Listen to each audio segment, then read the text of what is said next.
अकोला शहरात शाळकरी विद्यार्थ्यांच्या सुरक्षिततेसाठी शहर वाहतूक शाखेकडून मोठी धडक कारवाई करण्यात आली आहे। जिल्हा पोलीस अधीक्षक अर्चित चांडक यांच्या आदेशानुसार क्षमतेपेक्षा अधिक विद्यार्थ्यांना ऑटोमध्ये वाहून नेणाऱ्या चालकांवर विशेष मोहीम राबवण्यात आली। महत्त्वाचे चौक आणि शाळांच्या परिसरात वाहतूक अधिकारी व अंमलदारांनी तपासणी करत नियमभंग करणाऱ्या ऑटो चालकांवर मोटार वाहन कायद्याच्या कलम 194 अ अंतर्गत कारवाई केली। या मोहिमेदरम्यान 86 वाहन चालकांवर गुन्हे दाखल करण्यात आले असून 17,000 रुपयांचा दंड आकारण्यात आला आहे।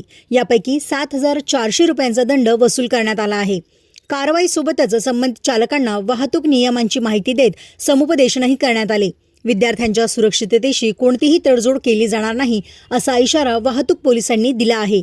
दरम्यान सर्व वाहन चालक व ऑटो चालकांनी क्षमतेपेक्षा जास्त विद्यार्थ्यांना वाहनात बसवू नये, वाहतुकीचे नियम पाळावेत आणि वाहनांची कागदपत्रे सोबत ठेवावी असे आवाहन शहर वाहतूक शाखेने केले आहे।